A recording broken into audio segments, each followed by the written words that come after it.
The Montana Territory winter of 1874 was not a season for mercy. The snow came down not as flakes but as entire sheets of white that erased the horizon, smothering fences, trails, and the memory of warmth. For weeks, the land had been locked in silence, broken only by the moan of wind through cedar trees and the dull groan of frozen wood. Inside a small cabin at the edge of the Marston Ranch, a man sat by a dying fire with an infant in his arms. His name was Luke Marston, a widower, ranch hand, and father to a child who had never known her mother's face. The child's name was Rosie. For 3 nights and 3 days, she had done little but cry, her voice small yet piercing, the desperate sound of hunger that could not be soothed. Luke had tried everything he knew. He'd boiled oats, ground up bits of biscuit, even tried coaxing her to sleep against his chest, whispering the same 3 words over and over as if repetition might undo hunger. "I know, sweetheart, I know." But knowing didn't fill an empty belly. And out here, in a land buried beneath snow and loneliness, milk was more precious than gold. Ellie Marston, Luke's wife, had died the same day Rosie was born at the first snowfall of the season. She had gripped his hand so tightly her nails broke skin, whispering through gritted teeth, "Take care of her." Then she was gone, and Luke had been trying to honor that promise ever since. But honor was a hard thing to keep when you were watching your child fade from life by the hour. In the first weeks, neighbors had come by with food, kind words, a cradle. But when the roads froze and the drifts grew taller than a horse's flank, even kindness stopped coming. Now there was no one left to ask. Each day Luke saddled up and rode as far as the horse could go before the snow turned too deep to cross. He knocked on doors, barns, and outposts, asking the same question in the same desperate voice. "Anybody got a woman nursing? Someone who might feed a hungry child?" Each time, the answer was the same, a long look of pity and a soft "sorry, Luke." Some would invite him in for coffee, but the sympathy in their eyes was worse than the cold outside. It told him what no one dared say aloud, that he was running out of time. By the 3rd night, the fire in his cabin was nothing but glowing embers, and Luke sat slumped in his chair, Rosie bundled in his arms, her cries weaker now, her strength fading. He stared into the fire, seeing not flames but Ellie's face, her laugh, her eyes, her last breath. He'd built this cabin with his own hands, but now it felt more like a coffin, a box closing in on both of them. The thought came to him in the dark, uninvited but not resisted. Maybe the storm would take them both. Maybe it was better that way, for neither of them to wake to another cold morning. Outside, the wind screamed across the plains like a wounded animal, rattling the shutters and making the rafters groan. Luke pressed his lips to Rosie's forehead and whispered again, though his voice was cracked from cold and grief, "I know, sweetheart." He didn't even realize his tears had frozen to his beard. He was no longer sure if he was praying or just talking to the dark. Then it came, 3 sharp knocks at the door. Not the wind, not the creak of timber, but clear, deliberate knocks. Luke froze. Rosie gave a small gasp, the sound fragile and human in the hush. Slowly, he rose to his feet, shifting the baby in one arm. His other hand reached for the rifle by the wall. Few souls traveled in weather like this. Fewer still knocked instead of barging in. He moved to the door, every muscle tensed, and opened it a crack. Snow whirled in, carried by a blast of wind that nearly snuffed the fire. And standing on the threshold was a woman. Her coat was torn, her hair matted with frost. She looked as if she had walked through a graveyard of storms. Her skin was paled, almost translucent, her lips a bruised blue. Yet her eyes, those eyes, they were alive, fierce with something beyond survival. "A broken bar, I have milk," she stammered, her voice raw from the cold. "And I have nowhere else to go." Luke could only stare. At first, he thought she must be mad, some spirit conjured by hunger and snow. But then he saw a dark stain spreading across the front of her dress, and with it, the unmistakable proof of her words, "milk." His heart lurched in his chest. For a moment, neither spoke. Then Rosie began to cry again, the sound slicing through the wind like a plea. Luke stepped back without thinking. "Come in," he said hoarsely. The woman hesitated only a second before crossing the threshold. The heat of the cabin, faint as it was, hit her face and drew color to her cheeks. She stumbled once, steadying herself on the wall, then turned toward the fire. Luke pointed toward the Kate by the hearth. "She's starving," he said. "She hasn't eaten in 3 days." The woman knelt by the cot, hands shaking as she unfastened the top of her dress. She turned slightly away from Luke, shielding herself as modestly as the situation allowed. Her fingers were trembling from exhaustion, but when she reached for the baby, there was steadiness in her touch. Luke hesitated, unsure if he dared hope, then placed Rosie into her arms. The crying stopped. A soft sound filled the cabin, a small, rhythmic, miraculous. Rosie latched onto the breast, and the woman closed her eyes, tears streaming down her cheeks as she exhaled a breath that was half relief, half mourning. Luke stood motionless, staring. His entire body went slack, as though every burden he'd carried for weeks had been lifted all at once. The fire snapped behind them, wind howled outside, but inside, for the first time since Ellie's death, there was peace. Minutes passed, or maybe hours. Time had lost its shape. When Rosie finally fell asleep, still nestled against the woman's breast, Luke could barely find his voice. "What's her name?"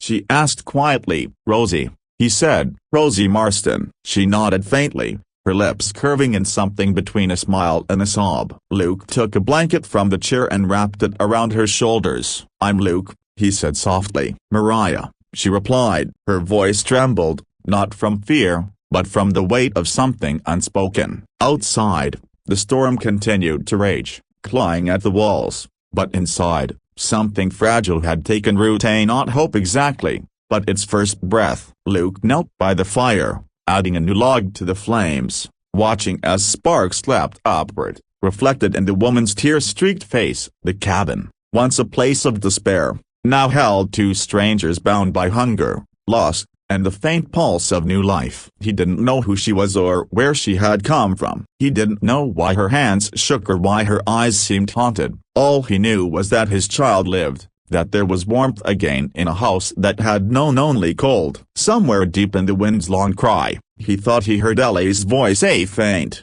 forgiving. And as Mariah rocked Rosie gently by the firelight, Luke whispered to himself the words that had become both prayer and promise. "I know, sweetheart, I know." By morning, the storm had softened, though the world outside was still buried in white. The light that seeped through the frosted window panes was pale and fragile, barely strong enough to touch the corners of the cabin. Luke woke to the faint crackle of the fire and the steady rhythm of breathing, one from his daughter, the other from the stranger who had saved her life. For a moment, he thought he might still be dreaming. The air smelled faintly of wood smoke and milk, a scent that stirred memories he had tried to bury. Mariah sat near the hearth, wrapped in a quilt, her hair loose and drying in uneven strands. She looked both exhausted and serene, as though she had been carved out of the storm itself. Rosie slept soundly against her chest, her cheeks flushed, her tiny fingers curled into the fabric of Mariah's dress. Luke watched them quietly,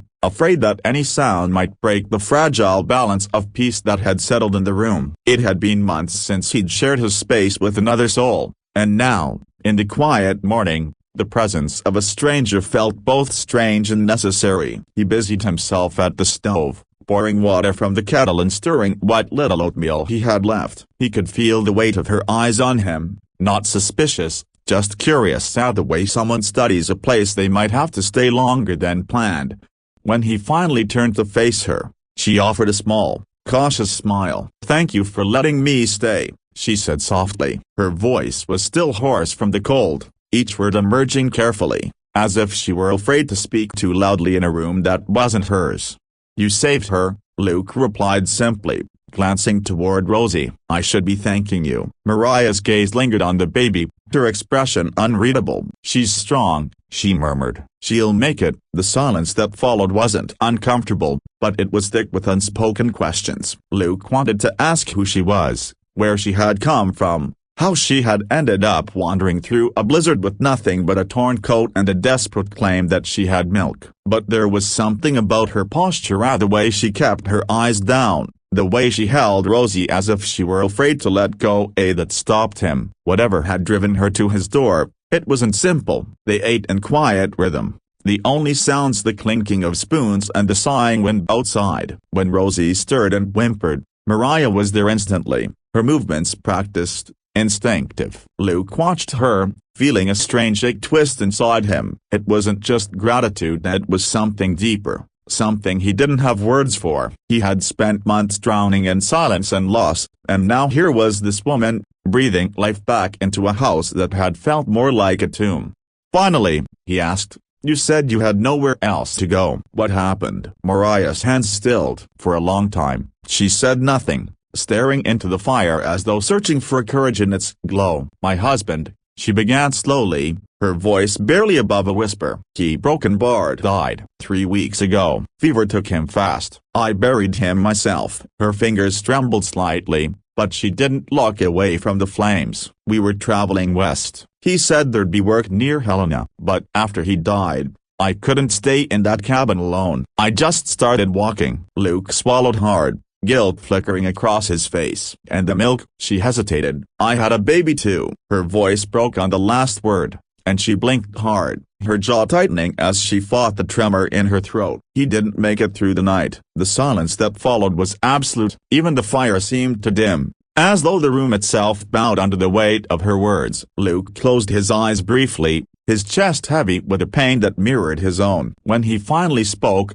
it was quiet, reverent. "I'm sorry." Mariah nodded once, her eyes glistening. "I didn't know where else to go. When I saw your light through the trees, I thought maybe broken bar, maybe it meant something." Luke wanted to say it did, that her coming here had saved them both, but the words caught in his throat. Instead, he moved closer, crouching beside the hearth, his rough hands gripping his knees. "You can stay here as long as you need," he said, "until the weather clears, or longer if you want." Mariah looked up at him, searching his face for any trace of pity. There was none, only sincerity, raw and unguarded. She nodded faintly, exhaling a breath she didn't realize she'd been holding. "Thank you," she whispered. Days turned into weeks, and the storm that had nearly killed them became just another part of the winter. The cabin filled with new rhythms, and the crackle of kindling, the quiet murmur of Mariah singing to Rosie, the clatter of dishes in the morning. Luke repaired the broken shutters,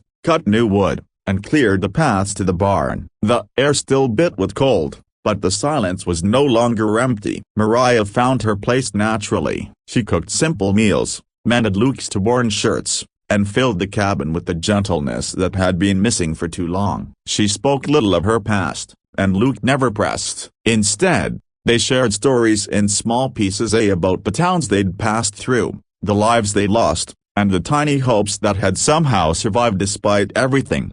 One evening, as Rosie slept bundled in her cradle, Luke found himself watching Mariah by the fire. Her face was lit by the amber glow, soft and alive, her hands resting in her lap as she stared into the flames. There was a peace about her that hadn't been there before, the kind that comes only after surviving something that should have ended you.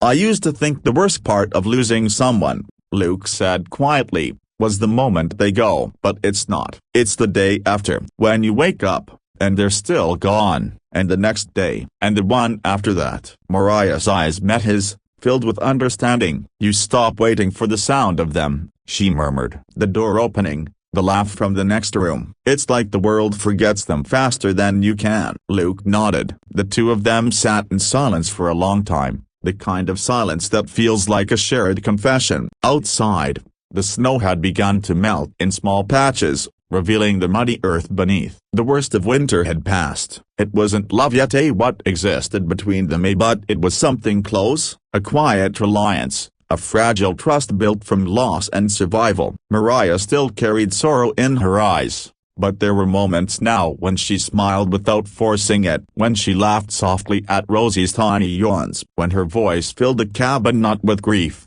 but with life. And Luke, for the first time since Ellie's death, began to believe that maybe he wasn't meant to live out his days alone, that sometimes, mercy came not as a miracle, but as a knock on the door in the middle of a storm. In the weeks that followed, as spring began to thaw the land, Luke would find himself standing by the window in the early mornings, watching Mariah walk through the snow, Rosie in her arms, her figure framed by light. Each time, he felt something inside him shift, something gentle, unspoken, and growing. He didn't say it out loud yet. He didn't need to. The silence between them said enough. Two people who had both been broken by loss had somehow, against all odds, found warmth in each other's company, not to erase what they'd lost, but to build something quietly enduring in its shadow. When the thaw finally came, it arrived like a slow exhale from the earth. The snow receded, leaving behind muddy fields and crooked fence posts that jutted up like old bones. Streams burst free from their icy prisons, and the sound of running water replaced the long, heavy silence of winter. For Luke and Mariah, the world outside the cabin began to change, but inside, something deeper was shifting, something fragile and real that neither dared to name. Each morning, Luke would rise early to tend to the horses, his boots sinking into the wet ground, the air thick with the smell of damp soil and new life. From the barn window, he could see Mariah moving about the cabin, hanging linens to dry, feeding Rosie, humming softly under her breath. That hum had become a part of his days, a small, steady sound that meant the house was no longer hollow. There were times he would pause mid-task just to listen, realizing that the emptiness he had lived with for so long had been replaced by something that felt almost like peace. Mariah, too, found herself changing in ways she hadn't expected. When she first arrived, her heart had been frozen, locked tight by grief and fear. She had lost everything: her husband, her child, her home, and the idea of rebuilding anything had seemed impossible. But the cabin, simple and worn as it was, began to feel like shelter in more ways than one. There was safety in its creaking floorboards, in Luke's quiet strength, in Rosie's soft coos and warm, trusting eyes. The ache in her chest didn't vanish, but it softened, like snow melting under the first real sun of spring. Luke had a way of speaking that made silence feel full instead of empty. He never asked questions she wasn't ready to answer, never pressed her about the pain she carried. He simply made space for her to exist in his home, in his routine, in his quiet. Some days they worked side by side, mending fences or chopping wood, the rhythm of shared labor easing the distance between them. Other days they spoke in fragments, about the weather, the crops, or Rosie's latest habit of clutching Luke's finger until her tiny hand turned pink. One evening, as they sat outside watching the sunset bleed across the hills, Mariah found herself confessing something she hadn't told anyone. "When I was a girl," she said softly, "I used to pray for a big life. I thought I'd travel, see cities, meet people. But when I finally left home, all I found was loss. Now, all I want is quiet, just a broken bar, enough peace to breathe." Luke's eyes stayed on the horizon, his voice low. "Maybe peace is what's left after everything else is gone." The words lingered between them long after the light faded. Mariah turned them over in her mind, realizing that perhaps he was right. They had both lost everything, and yet here they were, still standing, still breathing, finding comfort in the simplicity of shared survival.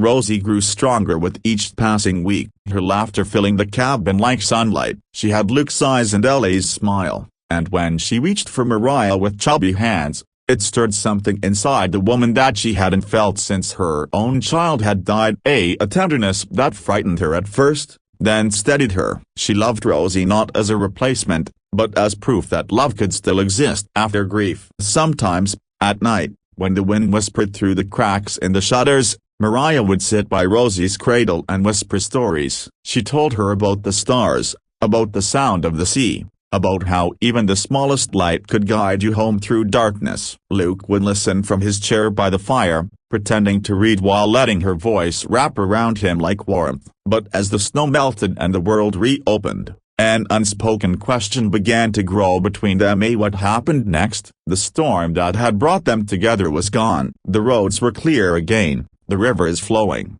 and with spring came the possibility of leaving. One morning, as Luke hitched the wagon to fetch supplies from the nearest town, Mariah stood by the door, Rosie on her hip. "You think I could come with you?"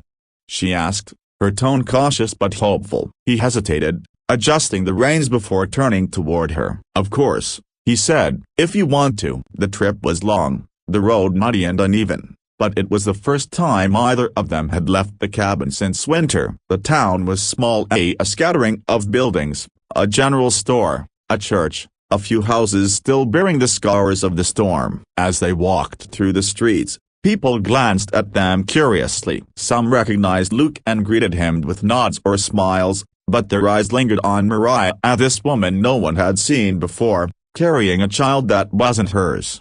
Inside the store, as Luke bartered for supplies, Mariah caught fragments of whispers behind her, the soft, cutting tones of small-town gossip. "That's Marston, isn't it? The widower. Who's the woman? Looks like she's been living with him." The words stung, not because they were cruel, but because they echoed the truth she couldn't yet define. She wasn't Luke's wife, nor his kin. She was a guest in his home, a stranger who had simply not left. Yet, as she looked over at him, a tall, quiet, his hand steady as he counted coins, she realized she didn't want to leave. That night, after they returned to the cabin, Mariah lay awake long after Ozzy had fallen asleep. The wind outside was soft now, gentle, carrying the scent of wet earth and pine. Luke sat by the window, carving a piece of wood into something small and delicate. Finally, she spoke. "Do you ever think about starting over?" He didn't look up. "Every day," he said, "but starting over doesn't mean forgetting. It just means choosing to live again." The simplicity of his words struck her like a truth she had been waiting to hear. She rose quietly,